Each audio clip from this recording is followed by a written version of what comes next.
Bueno, pues muy buenas a todos y a todas. Yo soy un busto parlante y lo que vamos a tratar hoy es una cuestión bastante importante desde mi punto de vista, que es la cuestión de el mundo, el lenguaje y el Dasein, ¿no? O el ser humano.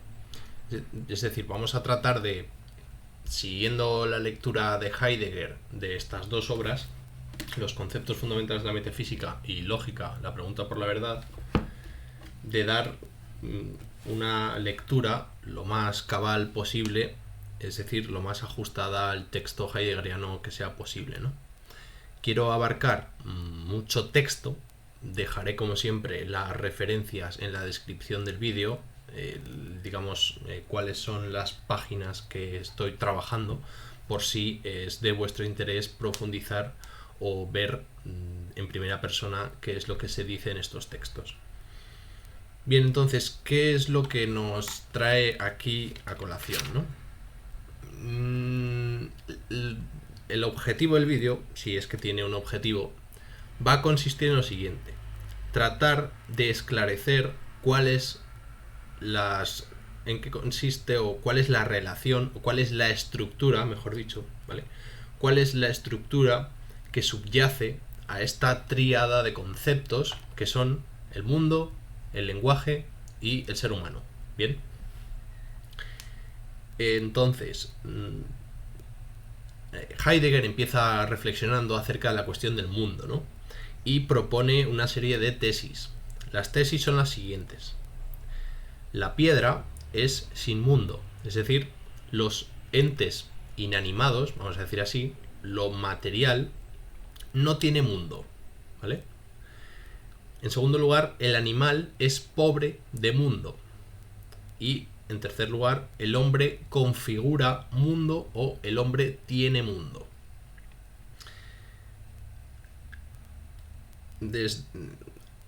Vamos a decir, desde el principio podemos asumir una tesis que es falsa, pero bueno, vamos a empezar por ahí para luego negarla y llegar a la conclusión, ¿no? El mundo es el conjunto de lo ente no divino y extradivino. Es decir, el mundo es todo aquello que nos rodea. Por decirlo a la manera positivista, el mundo sería el inmobiliario o el mobiliario del mundo. Perdón, de la realidad. El mobiliario de la realidad. Bien, eso es el mundo. Por lo tanto, el hombre es un fragmento de ese mundo. Es una pieza más dentro de ese mobiliario. Pero, digamos que el hombre está frente al mundo. Tiene el mundo como aquello en lo cual se mueve, con lo cual se enfrenta, con lo cual se confronta. Y puede ser o bien dominado por él o bien puede dominarlo.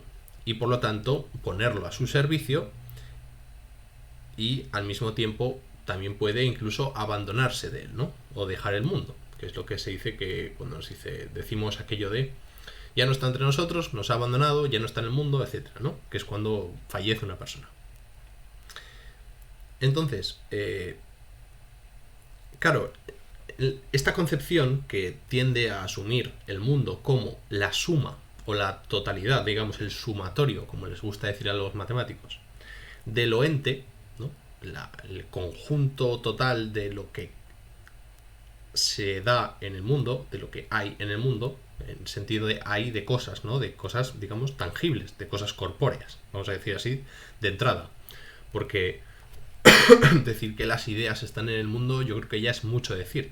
O decir que los conceptos están en el mundo, tenemos que profundizar un poquito a nivel filosófico para poder aclarar esta idea. Pero a nivel prefilosófico, todo el mundo asume que en el mundo hay cosas. Hay mesas, hay árboles, hay, yo qué sé, manos, etcétera. ¿Bien? Pero lo que hay que decir es que la diferencia entre un animal y un hombre es que para el hombre el mundo es accesible. Bien, mientras que para el animal, para los animales, el mundo no sería accesible. Y vamos a tratar de comprender en qué significa esto de la accesibilidad del mundo. Bien. ya hemos dicho que la piedra no tiene mundo, ¿bien? No le falta mundo, no tiene mundo. Y el animal es pobre de mundo, ¿vale? El animal carece de mundo.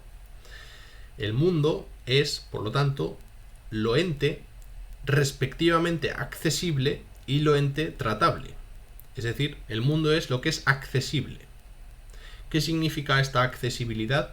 Aquello con lo que un trato es posible o necesario para el modo de ser de lo ente. Es decir, lo ente en su accesibilidad respectiva. No se asusten, ¿vale? Lo que tiene que quedar claro es que el ser humano tiene la capacidad de comprender lo que son las cosas que hay en el mundo. ¿Bien? No solo el mundo son el conjunto de las cosas, sino que el mundo consiste precisamente en tener la capacidad de saber o de comprender qué son las cosas que hay en el mundo. ¿Bien? Esta segunda forma es más interesante. No puedo detenerme a explicar la teoría de Heidegger de que el animal es pobre de mundo porque es complicadísima. Bien, utiliza unos conceptos rarísimos. Porque se pone a pensar acerca del organismo, de que el organismo tiene una conducta, que la conducta está en una unidad del perturbamiento, que el perturbamiento consiste en estar abierto a las desinhibiciones, habla del anillo de la desinhibición, de la cuestión de la autoconservación y la conservación, del estar cautivado en un conjunto de impulsos, del estar absorbido del hacer del medio circundante, es decir, que se mete en una jerga complicadísima, interesante, por otra parte, pero que yo no puedo trabajar aquí porque se me escapa, ¿bien? Lo único que vamos a decir es que el animal no tiene mundo. ¿Por qué? Porque para el animal no es accesible el ser de las cosas. Es decir, el animal no tiene la capacidad, vamos a decir así, de comprender para qué sirve una mesa. Porque el hecho de saber para qué sirve una mesa nos permite tener acceso al ser del ente llamado mesa.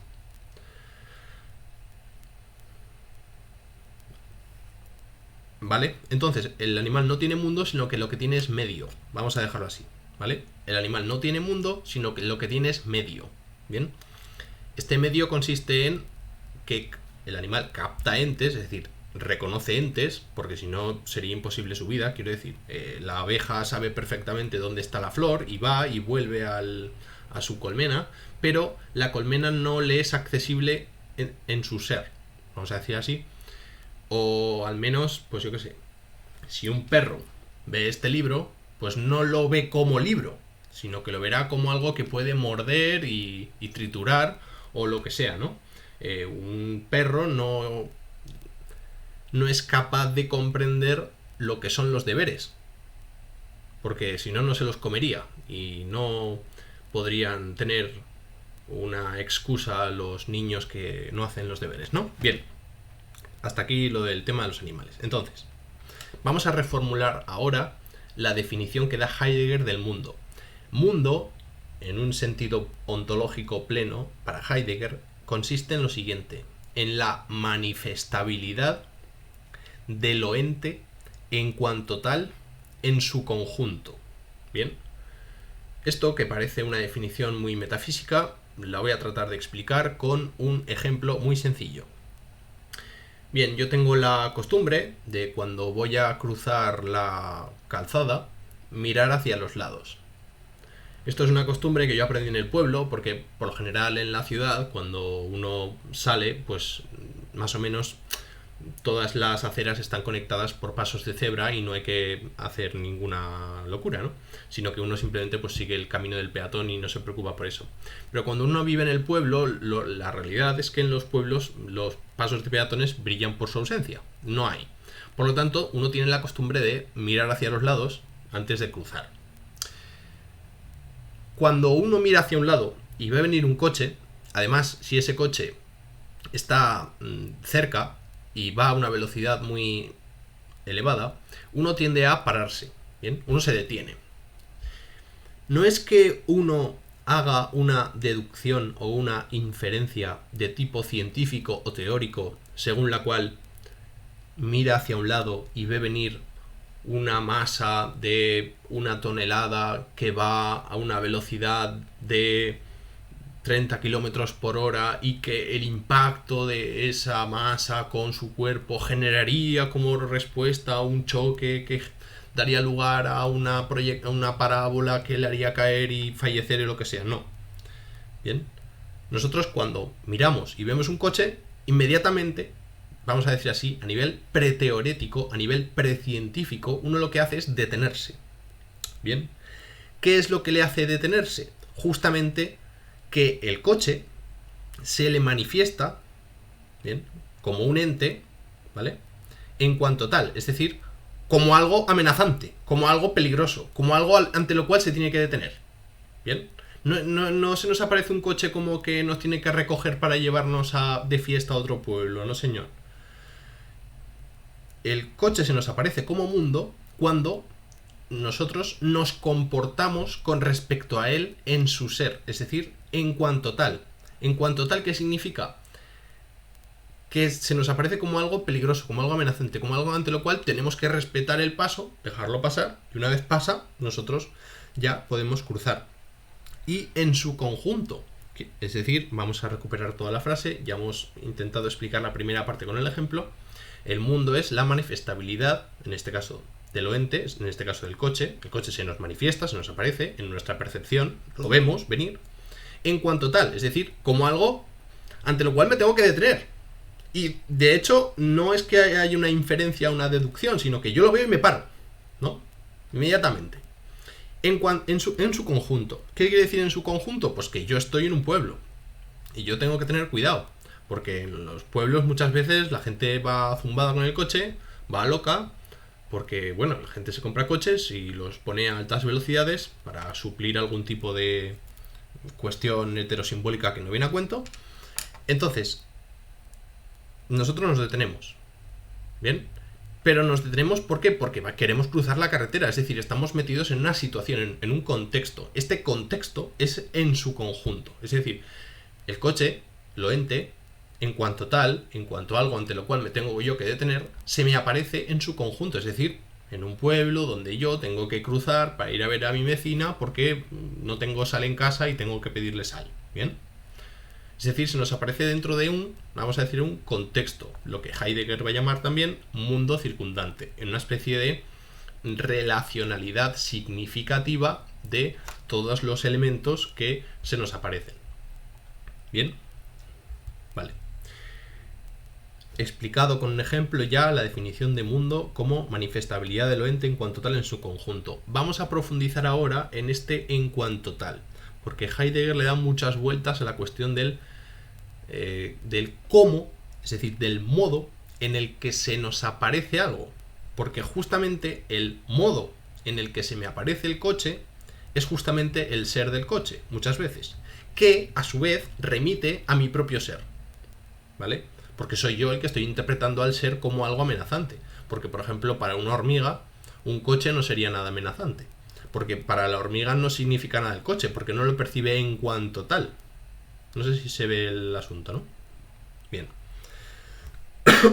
El en cuanto tal significa el percibir algo en tanto que algo, es decir, una relacionalidad. Yo percibo el coche en tanto que tengo que esperar a que pase para cruzar. El en tanto que, este ens qua ens, que en griego también se dice el on eon, el ser en cuanto ser, vamos a decir así, como dice la propia definición de la ciencia de la filosofía primera en Aristóteles, según la cual la filosofía primera es la ciencia del ser en cuanto ser, ¿vale? En tanto que ser, ¿vale? Fíjense cómo esta definición de Aristóteles del ser en tanto que ser está relacionada íntimamente con esta definición de mundo que está introduciendo Heidegger. Esto es lo que Heidegger va a llamar también en otros textos la Als-Struktur, la estructura del cómo, ¿no? Del interpretar algo como otra cosa. ¿Bien? Yo soy algo, pero ustedes me ven como alguien del cual pueden estar aprendiendo alguna cosa de filosofía. Bien, se ve un poco el asunto, ¿no? Siempre vemos las cosas como algo. Bien, y esto es un ejercicio perteneciente a la propia percepción preteorética, es decir, que nuestra comprensión cotidiana, nuestra comprensión inmediata en tanto que seres humanos funciona de esta manera, y de lo que tratamos de explicar es esto. Bien, por eso cuando hablamos de la tríada mundo, lenguaje, ser humano, cuando hablamos del ser humano estamos hablando de la comprensión, de la Verstehen, ¿vale? Vale. Este cómo, este en tanto que, este A en la medida en que es B, es decir, este coche en la medida en la que es algo que es amenazante para mi tránsito hacia la otra acera, consiste en una relación, en una remisión, es decir, en algo que remite a algo y a algo otro. Y este remitirse a algo otro del propio ente es justamente el momento estructural que vamos a analizar en la estructura proposicional. Es decir, lo que pretende decir Heidegger es que el logos, el lenguaje, digamos, la estructura lógica del lenguaje básico, vamos a decir así, está en el modo de comprender del ser humano, ¿vale? Tenemos, pues, entonces que el en cuanto tal es una fórmula que significa algo así como A en la medida en que es B. Es decir, existe un A, que sería un ente previamente dado. Yo veo el coche, eso es el A, mi sujeto, vamos a decir así, la usía primera, ¿no? Un individuo concreto, que es B. Es decir, que está constituido de tal modo. Es decir, que está constituido como algo que me amenaza. Porque si yo cruzo a la vez que el coche, o va a haber un follón, va a haber un accidente y eso es un peligro y hay que evitar eso. Porque claro, yo lo que quiero es cruzar. Es decir, existe un cierto proyecto, existe una cierta anticipación de lo que va a suceder. Pero claro, aquí ya estamos introduciendo el carácter temporal del ser humano.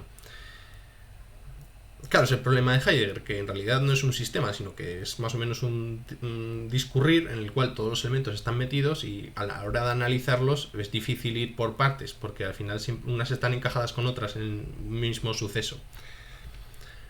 Bueno, tenemos el A, bien, este coche, en la medida en que es B, en la medida en que es algo amenazante. La cuestión, lo que hay que estudiar sería el en la medida en que, es decir, en la medida en que es decir, cómo podemos conectar, cómo sucede esta conexión entre lo que se nos aparece, lo ente, y lo que es ese ente, o el modo de ser de ese ente para mí, para el Dasein, para el ser humano. Bien, este en la medida en que es consiste justamente en ese hacer explícito, en lo que llamábamos la manifestabilidad. Bien, cuando hablamos de que el mundo es la manifestabilidad de lo ente, de lo que estamos hablando justamente es de esto, de que tenemos la capacidad de comprender a través de la percepción simple lo que son las cosas. Bien, entonces tenemos que aclarar justamente esto, ¿no? ¿Cuáles son las determinaciones del ente que guardan relación con el logos? Porque al final estamos utilizando siempre el lenguaje. Nuestra vida es lingüística. Y entonces el razonamiento... Bueno, no, espera. No quiero liarles. Vamos entonces con la cuestión del en cuanto tal o en tanto que algo. Lo que hace Heidegger es decir, en cuanto tal o en tanto que algo, es decir, esta relacionabilidad del ente con su ser, de la cosa, en este caso el coche, pero que puede ser cualquier otra cosa, ¿no? Puede ser, un libro o puede ser un bolígrafo, está relacionada con su ser. ¿Cuál es el ser del bolígrafo? Pues justamente serme de utilidad a la hora de escribir y tomar notas, ¿no?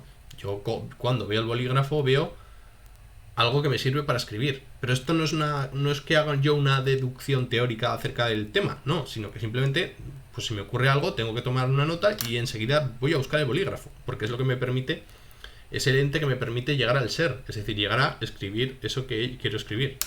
Bien, entonces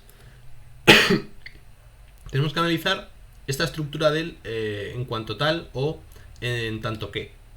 Esta estructura es lingüística, vamos a decir así. Pertenece al logos. ¿Por qué? Porque el logos es justamente logos, como ustedes saben, es el concepto griego que hace referencia a lenguaje, pero también razón, pero también discurso. El logos es el decir, el logos es el hablar, ¿bien?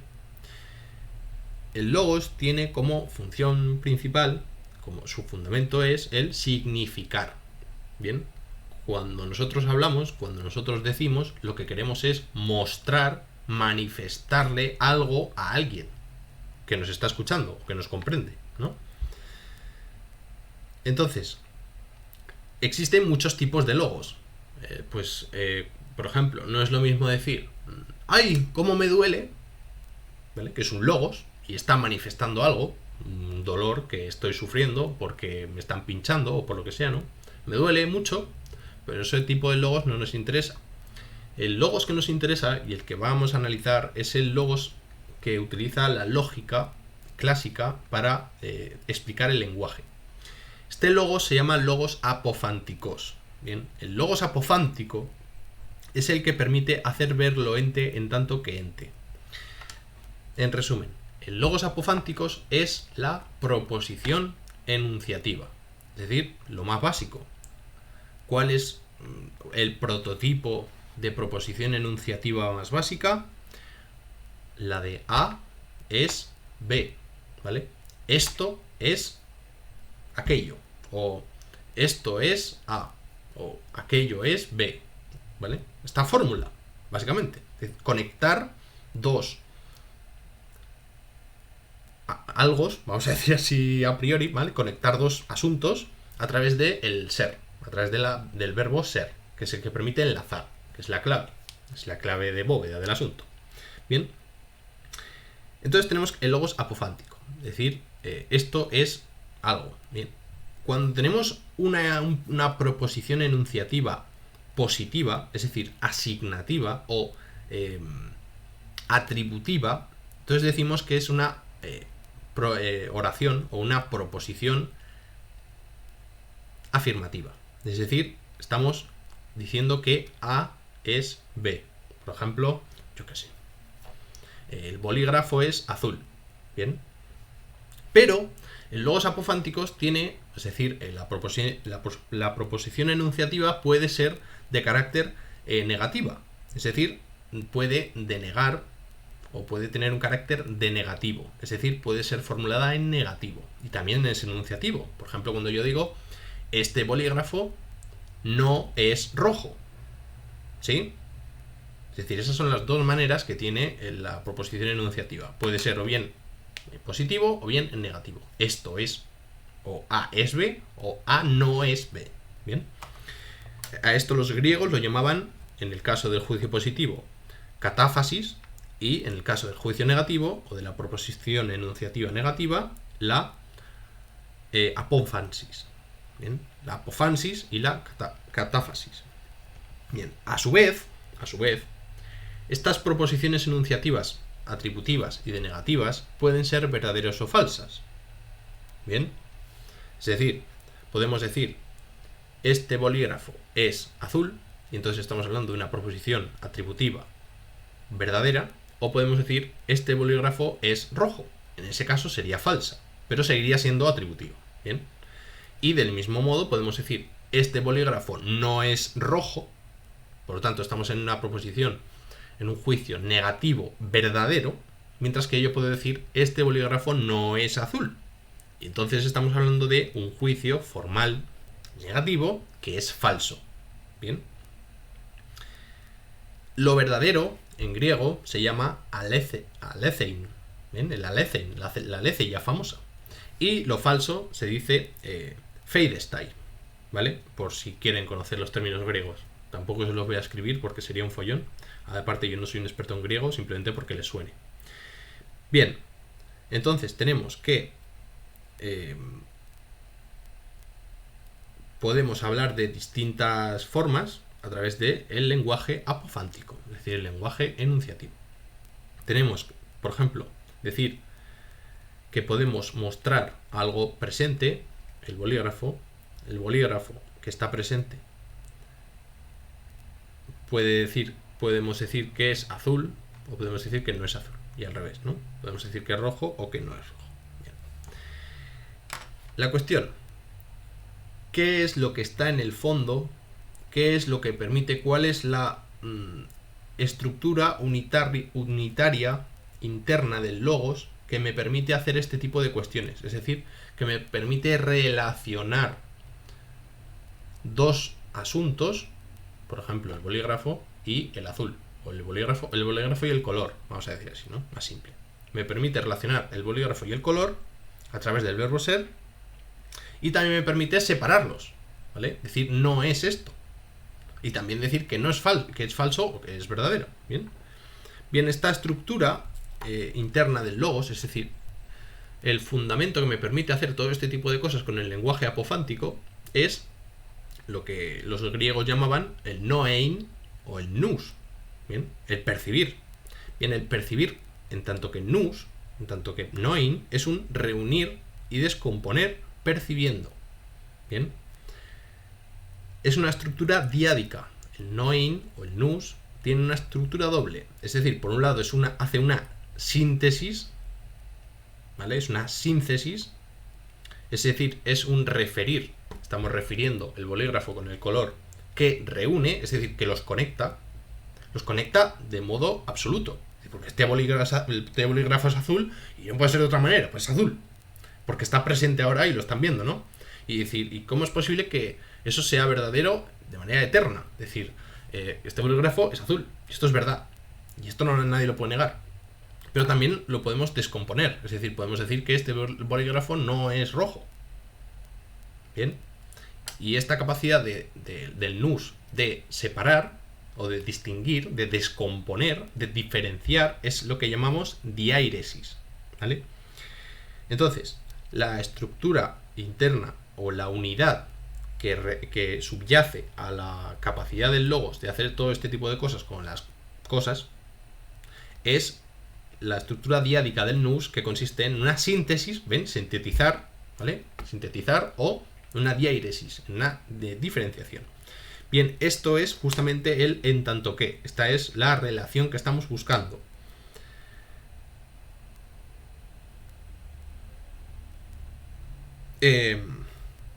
Bien, la capacidad del logos, que es la de significar algo, la semantique, ¿no? Porque el logos tiene la capacidad de mostrar algo.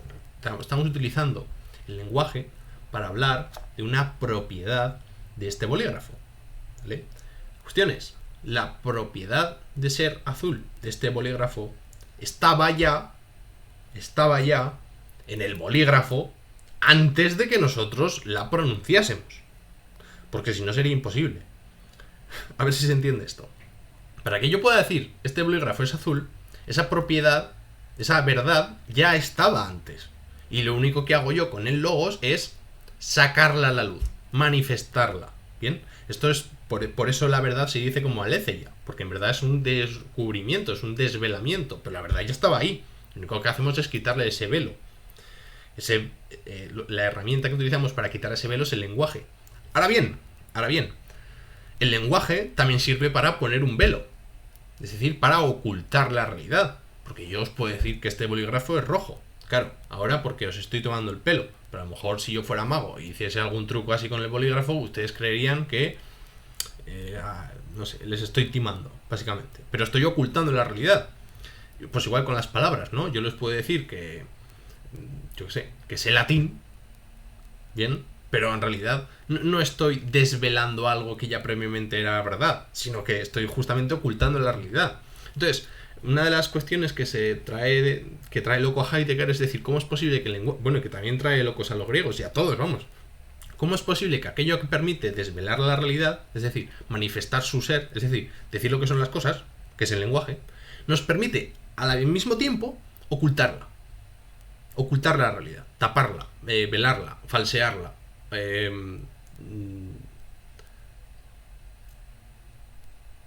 sí, hacer el falso testimonio, ¿no? Lo que se llama hacer el falso testimonio. Bien. La mostración, la capacidad del logos de manifestar algo, es justamente lo que llaman los griegos apophainestai. Pero bueno, esto sin más. Es un traer a la vista para el ver y el concebir comprensivo. Es decir, es un traer a la vista lo presente en el modo como está presente. Esto es lo que hacemos cuando decimos que el bolígrafo es azul. Traer a la vista, es decir, traer a la luz, sacar a la luz lo presente, el bolígrafo, en el modo como está presente. Es decir, el modo de ser del bolígrafo es que es azul.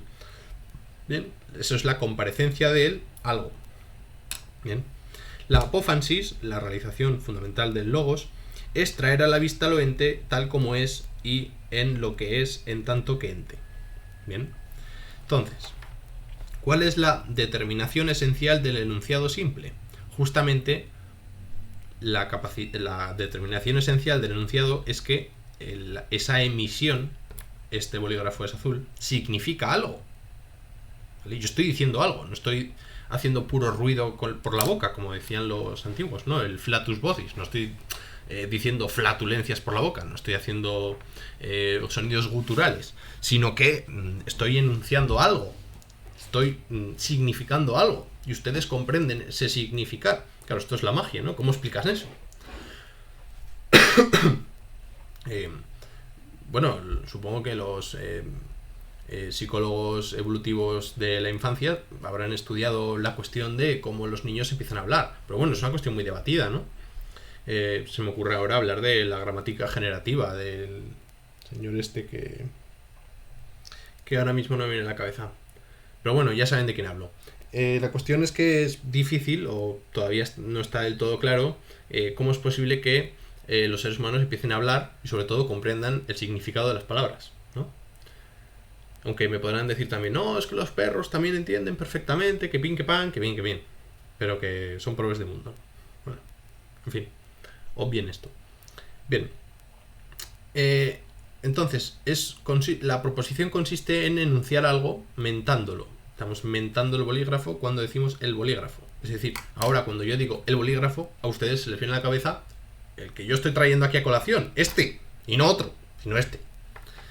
Mentando algo. Trata sobre el estar presente o no estar presente de algo.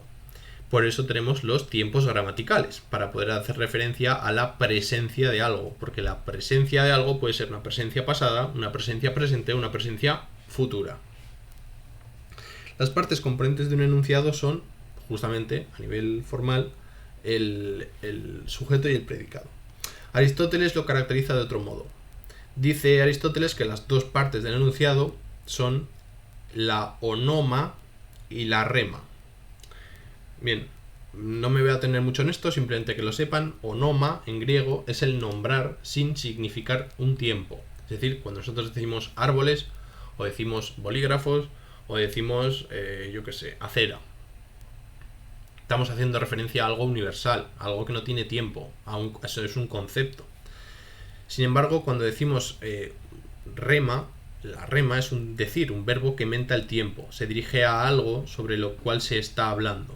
Bien, pues por ejemplo cuando decimos estar caminando, o el caminar, o lo caminado, hace referencia a algo concreto, no a algo universal, sino lo que yo he caminado esta mañana, o lo que yo haré para comer mañana, lo que cenaré, etc.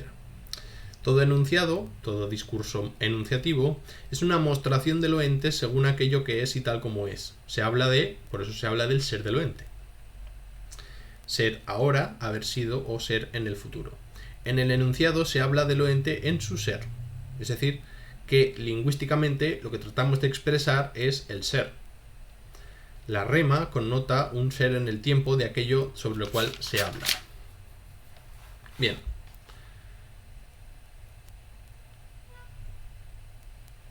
Venga, vamos a avanzar un poquito más y lo dejo. El enunciado mostrativo puede ser o asignativo, como hemos dicho antes, la catáfasis, o denegativo, la apófansis. Descubridor, a su vez, estos dos pueden ser o bien desencubridores, alethein, o bien ocultadores, feidestai. Bien, en cada caso lo ente en tanto que ente de tal o cual modo o no de tal o cual modo. Bien. En el enunciado se habla de los onta, es onta, de lo ente tal como es en cada caso en tanto que ente, de lo ente en atención a sí mismo. Es decir, estoy orientado al ente mismo, es decir que hablamos de los modos de estar constituido de algo. Es decir, hablamos de ente en tanto que ente, del ente en tanto que es ente, claro, porque esta es una cuestión importante también, ¿no? que es la cuestión del poema de Parménides. ¿Qué pasaría si decimos que esto es algo que es? Claro, es decir, estamos atribuyendo una propiedad, vamos a decir, el bolígrafo es algo que es. En lugar de utilizar el bolígrafo utilizamos el concepto básico, ¿no? El esto. Esto es, pero claro, algo que es, pero claro, para que algo tenga una propiedad, previamente ya tiene que ser o estar presente. Entonces realmente parece que no estás diciendo nada. Pero lo que dice Parménides en el poema es que es lo único que puedes decir. Es decir, que lo único que puedes decir de lo ente es que es ente. Es decir, a ver si me sé explicar, aunque seguramente sea algo que no tenga mucho que ver con la realidad y los especialistas me matarían si me escucharan decir estas cosas, pues al final es mi interpretación y cada uno lo entiende como puede y, en fin, que si me equivoco me lo digan. Pero, en el fondo, para tener como propiedad de un ente el ser, es decir, para decir que algo tiene como característica principal que es algo, es que es absurdo. Para decir que algo es algo, claro, eso ya lo sabías, porque si no, no estarías hablando de algo. No sé si me explico. Para decir que esto es algo que es, claro, ya sabíamos que es algo que es, porque si no, no podrías estar enunciando nada acerca de ello. Es lo que hablábamos antes. El coche ya se me da como coche, ya se me aparece como tal. No puedo decir, el coche es algo. El coche es un coche, claro. El coche es un ente. Claro, pues ya lo sé, por eso estoy hablando de él. Pero a mí lo que me interesa no es hablar de la usía primera. A mí no me interesa saber qué el coche es, sino qué es ese coche para mí. O sea, qué significado tiene ese coche. Y el significado de ese coche es que me va a atropellar y me va a matar. Eso es lo importante.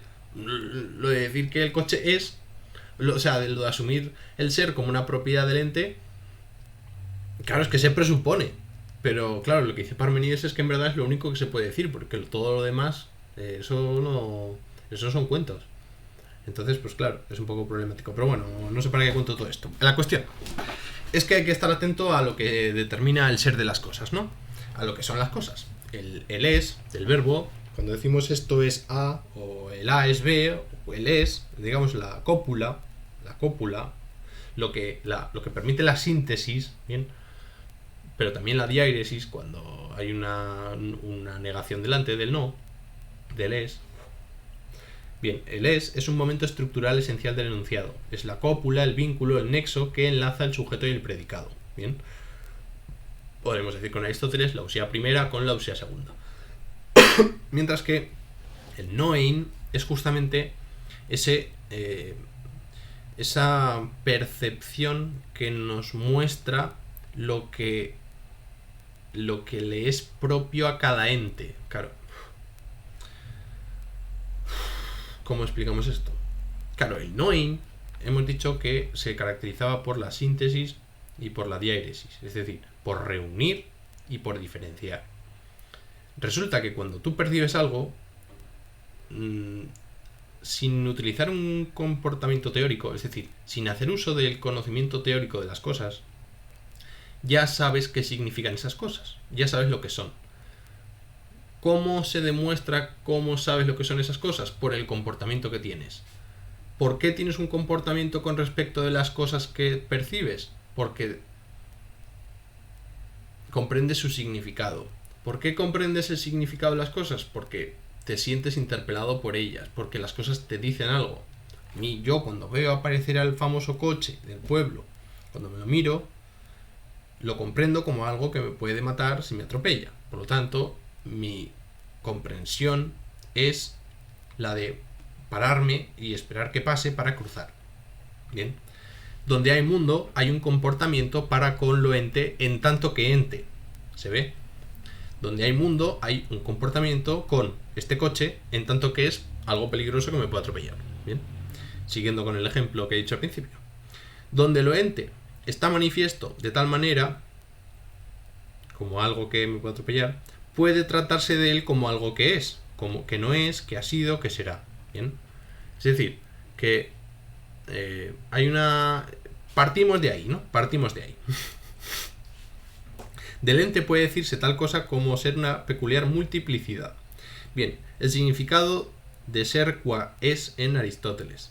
Porque, ¿qué pasa? Pues que el ser ha tenido muchas... tiene muchas nociones. Es un concepto, ¿cómo se dice? Polisémico. ¿Bien? El es puede ser... El es de la frase A es B, el ser, ya le hemos dicho que tiene la función de cópula, sujeto y predicado, pero bueno, esto lo estudian en lógica y lo sabe todo el mundo, quiero decir, no, y tampoco se profundiza más. El significado conductor del es el significar como connotativamente, es decir, que se refiere a algo que ya es. Es decir, cuando nosotros decimos que algo es X o Y o Z, lo que sea, ya presuponemos que ese algo es decir, que está, vamos a decir, que está presente, que lo hemos percibido, que además lo hemos percibido como lo que es, y después de percibirlo como lo que es, lo decimos. Bien.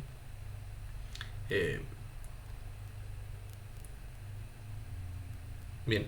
En segundo lugar, el segundo significado en Aristóteles del ser es que en el significar connotativo, el es significa síntesis, enlazamiento, unidad. Es decir, que una vez ya hemos percibido el ser de lo ente. No, a ver, espera. Que una vez ya hemos dicho, atención, lo que es algo, si podemos decir que el coche es peligroso, es porque previamente, a través del Noein, ya hemos hecho esa síntesis. Ya hemos percibido el coche como algo peligroso. Ojo, no hemos percibido el coche en tanto que coche, porque eso sería absurdo, sino que hemos percibido el coche en tanto que algo peligroso. Bien, esta conexión es justamente la que ha hecho el Noein en el percibir, ¿vale? El Noein es el percibir, pues bueno, la que ha hecho la síntesis en el Noein, es decir, en el percibir. Ya hemos percibido el coche como algo peligroso, y una vez percibimos el coche como algo peligroso, lo decimos, y utilizamos el ser para decirlo. Este coche es... o atento al coche. O no, eso no tiene que ver. Bueno, el coche es peligroso. En fin. El es no significa pragma. Pragmata son las cosas, lo ente, ¿no? No significa un asunto o una cosa, no es un ente. Bien, el ser, el es, no es una cosa, no es un ente. Claro, este es el problema, porque si el ser fuera un ente, sería Dios seguramente, o sería el mundo, o sería lo que sea, pero no es eso. Sino que a donde apunta Heidegger es que el ser es vamos a decir, una propiedad de la percepción, o es algo así como el modo de ser del ser humano en el mundo que le permite ser en tanto que ser. Esto no sé si es muy cierto, pero bueno, vamos a correr un tupido velo. Bien, posibles interpretaciones de la cópula es, del verbo ser, a través de un ejemplo. Y dice Heidegger, vamos a poner un ejemplo. Los ejemplos de Heidegger son maravillosos, a mí me encantan. Dice, esta pizarra es negra. Vaya, yo utilizaba el bolígrafo, lo tenía más a mano, pero claro, él estaba en clase y tenía que utilizar pues, los elementos que tenía en clase, ¿no? Bien, esta pizarra es negra, dice Heidegger. La interpretación del es como enlazamiento es artificiosa y rebuscada para el decir y el comprender cotidiano. Es decir, que las explicaciones lógicas del ser como cópula se alejan de lo que pretendemos demostrar a nivel fenomenológico como el es en realidad un momento estructural de la percepción humana. Vamos a decir así. Sí, obviamente ya sabemos que el ser, el es, en la proposición esta pizarra es negra, y cuando se pone en la pizarra más, enlaza sujeto y predicado, porque estamos analizando la proposición a nivel lingüístico, a nivel sintáctico. Pero nosotros no... O sea, es como decir... Como... En fin, no... Iba a decir una cosa, pero no la voy a decir. Mejor. Entonces... no... Cuando vivimos... No estamos en clase de lengua. ¿Esto qué significa? Que cuando vivimos no estamos analizando las frases como hacemos en nuestras clases de lengua y literatura como sujeto, verbo, predicado, complemento directo, el verbo está por aquí, el complemento del nombre, que si la función, que si es impersonal la oración. No hacemos nada de eso. Y como no hacemos nada de eso, nos estamos perdiendo, digamos, cuando analizamos así el ser, lo estamos objetivando, siendo que el ser no es un ente. Bien, no es un asunto o una cosa, sino que es otra cosa. Digamos que cuando analizamos así el ser, cuando analizamos el ser desde la lógica teórica, lo estamos convirtiendo en otra cosa, que no es el ser en sí mismo, es lo que viene a decir. El EINEI como síntesis, como enlazamiento, como algo está enlazado con algo, en este caso la pizarra y el negro, o en este caso el bolígrafo y el azul, eso está enlazado. ¿Por qué está enlazado? Justamente por la percepción, es decir, por la síntesis. Bien, ¿quién hace esa síntesis? El ser. Bien, el ser negro o el ser azul, en el caso el ser negro de la pizarra o el ser azul del bolígrafo, significa un enlazamiento de negro con la pizarra y de azul con el bolígrafo. Pero este ejemplo dice Heidegger que no nos interesa porque es demasiado objetivante, porque es demasiado teórico, básicamente. Y entonces pone otro ejemplo y dice, vamos a analizar la pizarra vamos a analizar el ser con otro ejemplo. Y dice, la pizarra está mal colocada. Ustedes pueden, si quieren, mirar ese cuadro, ¿bien? Imagínense que estuviera torcido. Tuviera, pues, el típico cuadro torcido. Todo el mundo tiene cuadros torcidos en su casa. Es muy difícil cuadrarlos y tal. Bueno, supongamos, ¿no? El cuadro está torcido, está mal colocado. No pensamos un enlazamiento del cuadro con su mala colocación, con su estar torcido. Es decir, no asociamos cuadro con torcimiento o con estar torcido, bueno, lo que sea, ¿no? Simplemente decimos y vemos que está mal colocado. Bien, si tuviera ese cuadro detrás y estuviera torcido, pues ustedes inmediatamente dirían, el cuadro está torcido. Pero no es porque hubiesen hecho una síntesis teórica en su cabeza y de repente se hubieran conectado a través del ser el cuadro y el torcimiento. No, lo ven de golpe, se les aparece de golpe. ¿Por qué? Porque solo mirando lo que inmediatamente comprendido, por lo que es inmediatamente comprendido, llegaremos a comprender el auténtico significado del es. Bien, porque, en resumen, porque a ustedes se les manifiesta el cuadro en tanto que torcido, en cuanto torcido, en su conjunto, es decir, en el conjunto de mi habitación. Porque ustedes ven el cuadro y en el conjunto de la habitación resalta como ¿qué? Como algo que está torcido. ¿Por qué? Pues porque ustedes tienen cierta perspectiva y lo ven y ven el cuadro en su conjunto, en el conjunto de la pared, de la posición con respecto a la cama, de la posición con respecto al techo, de la posición con respecto a los muebles, es decir, lo ven torcido y lo perciben en cuanto tal. Y entonces de lo que se trata es de analizar el ser ahí, en ese ejemplo, en el ejemplo de el cuadro está torcido o en el de la pizarra está mal colocada. Bien. Cuando decimos que la pizarra es negra, cuando decimos que el bolígrafo es azul, no expresa lo que el bolígrafo es, no expresa su ser qué, su esencia, porque su posibilidad de ser bolígrafo no depende de que sea azul. Cuando nosotros decimos que el bolígrafo es azul, esa propiedad es accidental, por decirlo con Aristóteles, ¿no? Kata symbe kos. Esto es un accidente, el hecho de que sea azul es un accidente. No pertenece a la esencia del bolígrafo ser azul, porque podría ser rojo y seguiría siendo un bolígrafo. Esa es la idea, ¿no? Como por ejemplo, sí que podríamos decir el círculo es redondo. Cuando nosotros decimos el círculo es redondo, sí que estamos tratando de establecer una relación esencial, es decir, un enlazamiento esencial, porque todo círculo es redondo. ¿Bien? Expresaría por tanto su ser qué, su esencia. Pero, sin embargo, cuando nosotros decimos que la pizarra es negra, como dice Heidegger, o el bolígrafo es azul, lo que estamos haciendo es decir que el bolígrafo es así o así. Es decir, Heidegger lo dice utilizando un concepto raro, como a él le gusta, del ser así y así. Dice. No estamos diciendo algo esencial del bolígrafo, sino que estamos diciendo que el bolígrafo es así y así. Su ser así y así, ¿bien? En este caso su ser así y así, su accidente es azul. Bien. El es, Por lo tanto, el ser no enlaza palabras, sino que las acuña en torno a un ente, las enlaza. Se trata de mostrar lo que está en juego, en el fondo, es la conexión que existe entre el pensamiento y el lenguaje. Y cómo el pensamiento y el lenguaje, a su vez, están referidos a las cosas del mundo. Claro, es que, en verdad, esto es el intríngulis de la filosofía. ¿Qué es eso del pensamiento? ¿Qué es eso del lenguaje? ¿Qué es eso del mundo? ¿Y cómo se relacionan? Explícamelo. Explícamelo porque, claro, ¿qué pasa? Que cuando te pones a explicarlo ya empiezas a meter cosas raras, objetos, sujetos, mentes, conciencias, ser para sí, ser en sí. Bueno, empiezas a meter ahí conceptos rarísimos.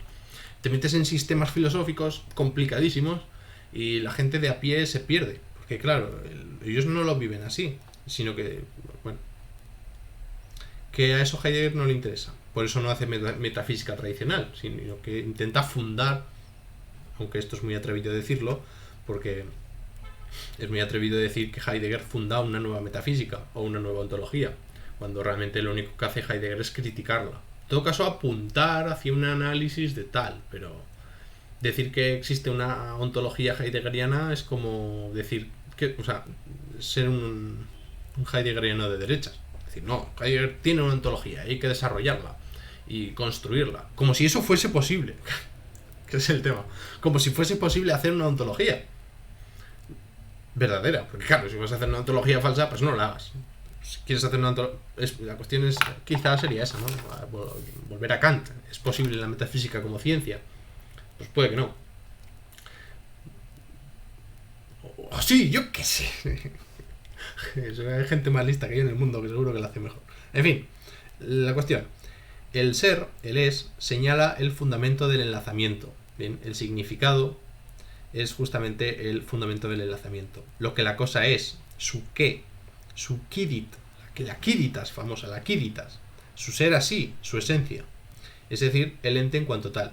En nuestro caso, el bolígrafo azul. Esto es nuestro ente en cuanto tal, el bolígrafo azul. ¿Vale? Cosa, pensamiento, lenguaje. El es, a su vez, refiere al estar presente de tal y cual modo, es decir, de la pizarra del cuadro del bolígrafo. El estar presente en tanto que azul, en tanto que negra. El es mienta también conjuntamente el estar presente del bolígrafo azul. Entonces hay dos significados fundamentales del es. Prescindimos del ser como cópula, del ser como enlace y del ser como significado. Tenemos su ser que, es en el sentido de ser así y así, en el sentido de decir, el bolígrafo es azul y tiene tape y yo qué sé, y tal, ¿no? Y por otro lado tenemos el es, en el sentido de estar presente. El bolígrafo es, en el sentido de el bolígrafo está, aquí, es, existe, vamos a decir así, ¿no? Digamos, la formulación del verbo ser como presencia siempre se ha asociado con la existencia, o al menos en un sentido vulgar, porque claro, la gente decía Dios existe, está presente, no existe, entonces ¿en qué quedamos? No, claro, ya hay problemas. Pero bueno, ustedes saben que este bolígrafo existe porque está aquí, porque está presente, porque lo están viendo, ¿no? Sencillamente, ¿no? Igual que yo. O sea, no, que no me ven de manera presente, pero sí, me ven de manera presente, quiero decir, me ven aquí, no de otro modo. Pero bueno, ya saben a lo que voy. Que saben que el teléfono o el ordenador que tienen enfrente existe porque está ahí presente. Y punto. Luego tenemos otro significado, ¿no? El ser verdadero. Otro significado del ser, que es el ser verdadero de lo dicho en la proposición. Porque también podemos decir que el bolígrafo es en verdad azul. Entonces significa otro significado. Tampoco tiene mucha importancia. O sí, pero no tiene relevancia para el conjunto de lo que quiero explicar. ¿Por qué tienen que encerrarse en el ser? ¿Por qué tienen que encerrarse en el es? Es decir, ¿por qué el es tiene tantos significados? Pues no nos aclaramos, macho. Alguien nos analice ya de una vez y nos diga en qué consiste el asunto del ser.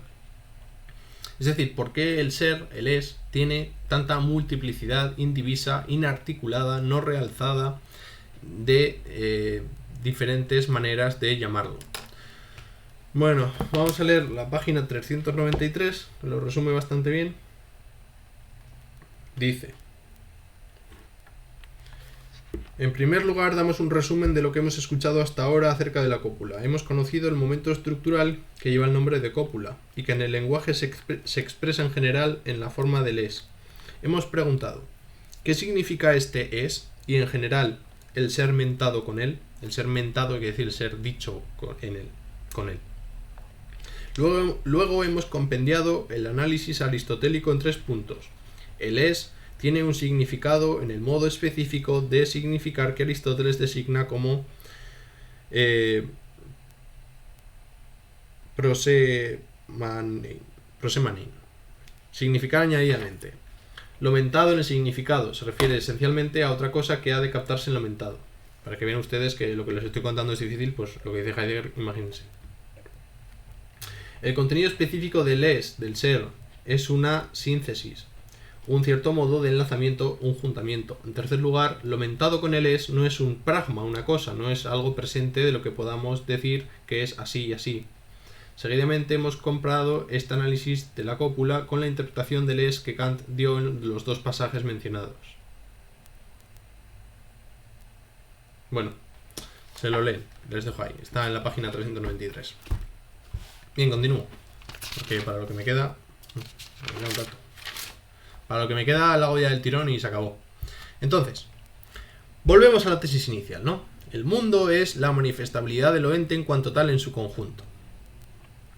Y hemos visto que la pregunta por estas cuestiones nos conducen al origen del problema del mundo. Por lo tanto, el mundo tiene que ver con, de algún modo, con el lenguaje, ya hemos dicho con el logos, y con la comprensión. Bien, con la Verstehen, con la Knowing, con el percibir. Bien, con el percibir. Bien, entonces, el en tanto que, esta relación de la que hemos estado hablando hasta ahora, es un referir y guarda relación con el enunciado. Es decir, el en tanto que es justamente la esencia del es, del ser. Ya hemos llegado a la conclusión, ¿no? En tanto que significa en atención a su ser. Entonces, cuando decimos que el mundo es la manifestabilidad de lo ente en cuanto tal, lo que estamos diciendo que estamos atendiendo a lo ente en su ser. Bien, que en nuestro caso era el coche en su ser es el coche que me puede atropellar. El fundamento de la posibilidad del logos, ya hemos dicho que era el knowing a través de la síntesis y la diairesis, porque el logos es el logos de la estructura en su conjunto, es una construcción esencial, interna. Perdón. El knowing es la estructura esencial interna del logos. Y el logos es un comportamiento esencial del hombre, que consiste justamente en una configuración del mundo. El logos muestra lo ente desencubriendo o ocultando. ¿Bien? Entonces, la íntima esencia del logos es la posibilidad de todos estos modos de la variación. O bien es verdadero, o bien es falso, o bien es positivo, o bien es negativo. Es decir, el logos nos permite dar cuenta de las cosas en todas sus formas, en todos sus modos. Vamos a decir así. Es decir, la esencia íntima del logos es tener la potencia de dar lugar a la posibilidad de un comportamiento, es decir, de referirnos a lo ente en cuanto tal cosa o bien la otra. Es un disponer de un referirse a lo ente en cuanto tal. Es decir, que el logos, la cuestión clave es que el logos tiene potencia, y esta potencia es la capacidad que tiene de permitirnos reflejar todas nuestras maneras de ser en el mundo con las cosas. Vamos a decirlo así un poco raro, ¿no? A ver, el ser humano es muy complejo. ¿Qué significa esto de complejo? Tiene muchas idas y venidas, va para un lado, va para el otro, tan pronto te engaña como te dice la verdad, tan pronto es honesto como es vil, tan pronto tal o cual, ¿no? Eso significa que es complejo, que hace muchas cosas y no hay Dios que las explique. Bien, como hace muchas... Esto es todo hipótesis, quiero decir. Como el ser humano hace muchas cosas y no hay Dios quien lo pille, el logos, de algún modo, tiene que reflejar eso. Entonces, el modo que tiene el logos de reflejar todo eso es esa capacidad que tiene de mutar. Es decir, tan pronto digo la verdad como digo la falsedad, tan pronto te relaciono unas cosas como te las separo. Es decir, de algún modo refleja la estructura interna del comportamiento humano. Bien. El logos apofánticos es la potencia de o bien esto, o bien lo otro, o bien lo de más allá, o ahora bien es esto, después era lo otro, antes era así, ahora será así. Esta variabilidad humana, variabilidad del comportamiento humano y variabilidad también del comportamiento del mundo, del suceder, vamos a decir así, ¿no? Suceden muchas cosas en el mundo y muy diferentes entre sí. Para poder hablar de ellas necesitamos una estructura lo suficientemente moldeable, lo suficientemente maleable, moldeable, que nos permita capturar esa realidad, ese suceder. Consiste justamente en la potencia del desencubrir y del ocultar mostrador en el modo de atribuir, tanto como en el de denegar, con la función o con la intención de expresar el ser de las cosas. Bien. La raíz común del en tanto que y del ser, por lo tanto, consiste en la captación de lo ente en un sentido eminente. Y aquí se mete Heidegger a hablar del espacio de juego, una especie de espacio de juego, del lenguaje, un poquito wittgensteiniano, me sonó a mí, pero bueno. Quiero decir que existen muchas... esto también está por investigar, yo creo. ¿Cuáles son las relaciones de el segundo Wittgenstein en relación al lenguaje? Porque se vuelve muy pragmático. Es decir, que existen muchas relaciones entre esta concepción del lenguaje, esta ontología heideggeriana del lenguaje, con la segunda visión, con la visión del segundo Wittgenstein. Esto para los que saben del tema, para los que no, como si oyen llover. Bien, espacio de juego para el momento comparativo, donde ya está manifiesto lo ente mismo que hay que enunciar, como siempre, ¿no? Ustedes ven esto y ya saben lo que voy a decir, que el bolígrafo es azul, porque esa comprensión ya la tenían hecha de antemano con el simple hecho de percibirlo. El logos apofánticos solo descompone, es decir, la proposición enunciativa, solo descompone enunciativamente lo que ya es manifiesto. Porque la proposición enunciativa descompone esto en bolígrafo y en azul. ¿Veis? Ahí está separado. Pero aquí se ve junto. Ahí se ve, ¿no? El juego de la síntesis y la diéresis. En verdad no es que unas veces reúna y otras veces separe la percepción, quiere decir el knowing, el nous, el percibir, sino que lo hace toda la vez, separa y reúne. ¿Por qué? Porque aquí lo ven unido, pero también separado. O sea, buah, es una movida. Es una movida. Para ustedes igual no es una movida, para mí sí. Pero bueno, lo que tiene que percibir. Unas veces lo ven de una manera y otras de otra. En fin, se acabó. El logos apofántico solo descompone enunciativamente lo que ya es manifiesto, que el bolígrafo es azul, y lo podemos descomponer enunciativamente. El bolígrafo es azul porque ya estaba manifiesto en su conjunto en el momento de la percepción, pero no configura por vez primera la manifestabilidad del ente. Es decir, que la manifestabilidad, el suceder, el dejarse vincular, la percepción, la manifestabilidad, la percepción, es previa a la predicación y al enunciado. Es decir, que la percepción del bolígrafo en tanto que azul es antepredicativa, es una verdad prelógica, está ya en el ente mismo ya manifiesto. Por eso, la verdad de la proposición este bolígrafo es azul reside en el hecho de que ustedes lo perciben como tal, como verdad. Ustedes lo perciben como verdad. Porque el bolígrafo en verdad es azul. Es en verdad azul. Ahí reside la verdad del lenguaje. La verdad del lenguaje reside en la vida. Es decir, en la percepción de lo que sucede. Por eso, quiero decir, en los juicios se ve muy bien, ¿no? El testigo tiene que decir la verdad. ¿Cómo se sabe si el testigo dice la verdad? Pues si se ajusta a lo que sucedió. Si no sé, claro, ahí ya nos metemos en la adequatio intellectus ad rem, pero bueno, ahora entramos. Esta manifestabilidad, este percibir el ser del ente, consiste en el estar abierto al ente mismo sobre el que se juzga en cada caso. Dice Heidegger que para poder percibir el azul del bolígrafo, percibirlo, no decirlo, percibirlo, uno tiene que estar abierto al mundo, uno tiene que tener mundo. Bien. Este libre ofrecerse dejándose vincular a aquello que está dado como ente. Bien, lo dice con fórmulas así muy bonitas.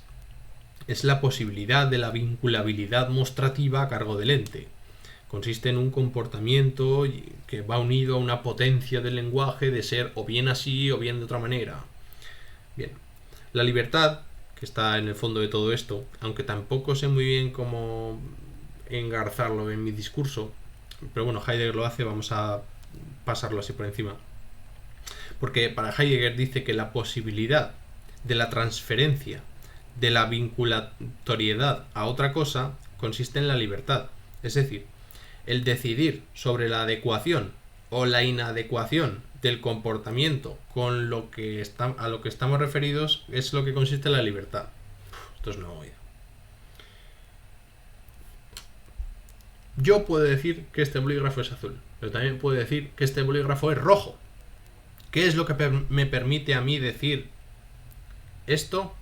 Justamente mi libertad. Así es como lo entiendo yo. Seguramente esté mal, pero bueno, tampoco tan mal. Bien, el ser libre es el suceder en este comportamiento fundamental del estar abierto antepredicativo a lo ente.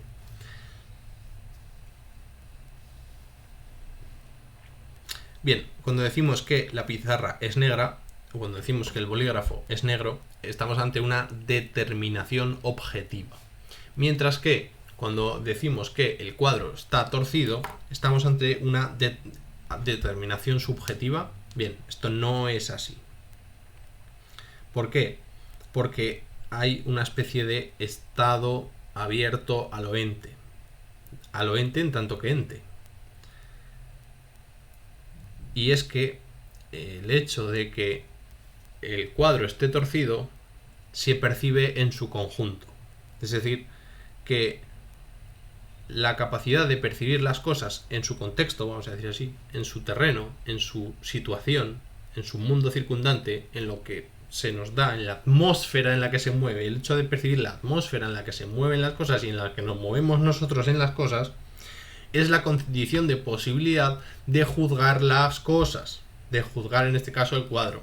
¿Por qué podemos decir que el cuadro está torcido? Porque están en mi cuarto y lo están viendo y lo están relacionando con el resto de estructuras geométricas que se dan en mi cuarto. ¿Qué nos da la medida para la medición? ¿Qué nos da la medida para toda medición en la adequatio intellectus ad rem? Es decir, ¿qué es lo que nos permite conocer la relación de adecuación, claro, entre lo que pensamos y la realidad? ¿No? ¿Por qué sabemos que este bolígrafo es azul y no es rojo? Quiero decir, es absurdo. Claro que sabemos que es azul y que es rojo, porque lo estamos viendo. Bien, pero entonces la vista es la condición de posibilidad de la adecuación entre la verdad y la cosa, entre el pensamiento y la cosa. Pues no lo sé, porque en el caso de 2 más 2 es 4, ahí ya no entraría la vista. Ahí entraría otro tipo de cuestiones, ¿no? Pues, el nous, claro, el nous. La percepción intelectual. O la percepción... Sí, la percepción intelectual, pero ya usted sabe lo que es eso, ¿no? La intuición, claro. Intuir. En fin, se lo dejo a ustedes para que piensen. El primer momento estructural de todo esto es que al comportamiento enunciador le precede un comportamiento del ofrecerse a una vinculatoriedad. Básicamente es la noción de Inderweltsein, yo creo que es esta, ¿no? El ser en el mundo. Es decir, la condición de posibilidad de comportarse es que estamos en el mundo y estamos involucrados en ello. Pero claro, para explicar el ser en el mundo tengo que explicar ser y tiempo, y ya hice un vídeo de ser y tiempo, por lo tanto les remito a ello.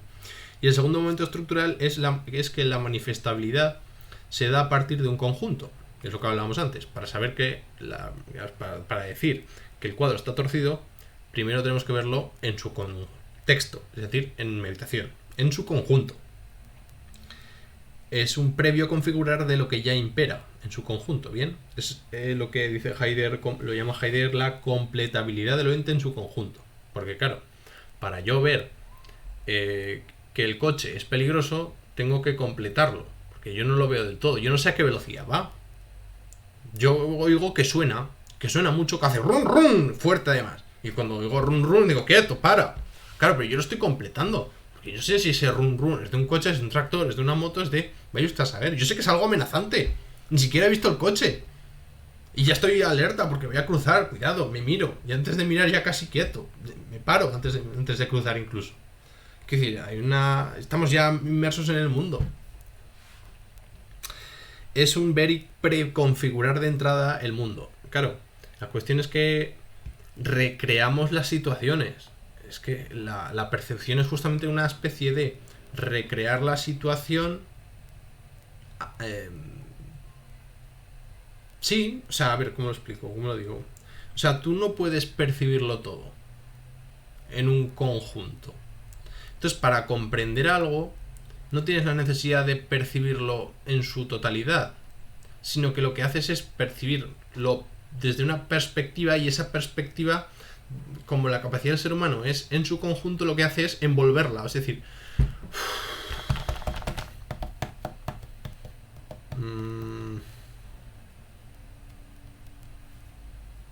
claro, que para comprender la realidad tú la dotas de un sentido. Es decir, que tú, para comprender lo ente, lo que haces es introducirlo en un horizonte de sentido que le permita tener cierto recorrido en el tiempo, en tu vida y en el mundo, vamos a decir así, ¿no?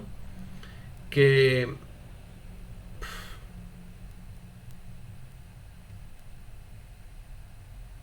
no sé.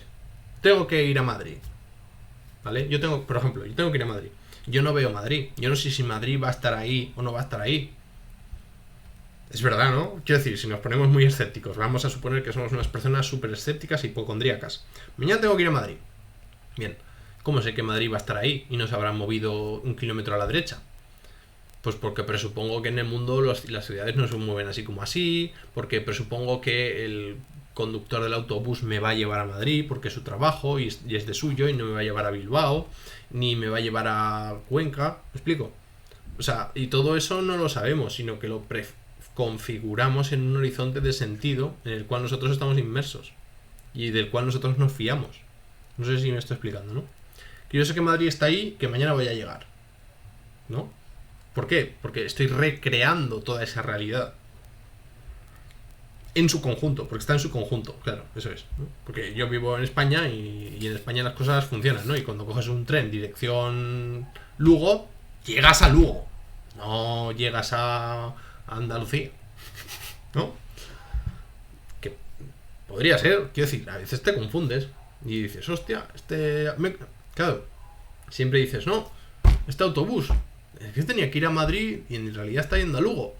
No, te has confundido tú de autobús. Ah, eso es más factible. Ya enseguida empiezas a reconfigurar la realidad, a recrearla, a decir, no, a lo mejor me he confundido yo. A lo mejor no es que este autobusero me esté troleando y quiera trolear a todos y quiera perder su trabajo, sino que simplemente he sido yo que me he confundido de autobús, ¿no? Bien. En fin, que el ver y preconfigurar de entrada el conjunto del mundo consiste en esa amplitud, en esa transparencia, en recrear las situaciones a través de una inmersión del ente en un horizonte de sentido. Y para pronunciarse sobre el ente, para decir su ser qué, su ser, es decir, su ser accidental y su ser sustancial, vamos a decir así, su ser así y de otra manera y su ser verdad, es decir, para decir el rico plexo estructural articulado en sí mismo en el que consiste el mundo, es decir, para hablar del acontecer fundamental de la existencia del hombre, tenemos un triple momento fundamental del logos. El logos tiene como fundamento una especie de momento triple. Ya estamos con los momentos triples en Heidegger, como siempre, y con esto termino, El tenderse a la vinculatoriedad, ya he dicho que es una especie de Interweltsein, un ser en el mundo, ¿bien? El ser humano tiende a estar siempre vinculándose y vinculando las cosas con su propio comportamiento y su propio decir. El complementamiento o el completamiento de la realidad, esté en tanto que y esté en su conjunto, ¿no? Percibir las cosas en su conjunto y comprenderlas en tanto que tales, como unidades de sentido, ¿bien? y el descubridor ser del ente, ¿no? Esta experiencia cotidiana del ser como proyecto. Es decir, que la unidad de este triple momento estructural del logos es justamente el proyecto, lo que los de la Fundación Gustavo Bueno llaman prolepsis, es decir, ese anticiparse a lo que va a suceder y tomar cuenta de lo que queremos que suceda a través de un comportamiento adecuado a lo esperado. Es decir, adoptar medidas, adoptar planes en el sentido de regular o de anticipar ese comportamiento que nos es requerido por la situación, o que nos va a ser requerido por la situación, o que nos requiere la situación para que sea como nosotros deseamos, queremos o tiene que ser, porque es nuestro deber. Consiste en un acontecer que posibilita fundamentalmente todo conocido proyectar en el comportamiento cotidiano. Por lo tanto, para Heidegger, el proyecto en Curve, esto estaba más desarrollado en Ser y Tiempo, pero bueno, la cuestión del proyecto, del proyectar, del poder ser, del ser humano orientado hacia el futuro, es la estructura primordial del acontecer que unifica originariamente también, la triplidad del fundamento del logos en una unidad articulada a través del horizonte de sentido del futuro, que es lo que permite configurar el mundo, ¿vale? Es decir, cuando hablamos del hombre como configurador del mundo, recordad que al principio del vídeo decíamos que la piedra no tiene mundo, el animal es pobre de mundo y el hombre configura el mundo. Pues bueno, todo esto que acabamos de decir es el fundamento ontológico de a lo que Heidegger se refería con la tesis de que el hombre es configurador del mundo. Proyecto es proyecto de mundo, y el mundo impera en y para un dejar imperar del carácter del proyectar. Y hasta aquí lo que les quería contar. Recuerden que les dejaré las referencias en la descripción.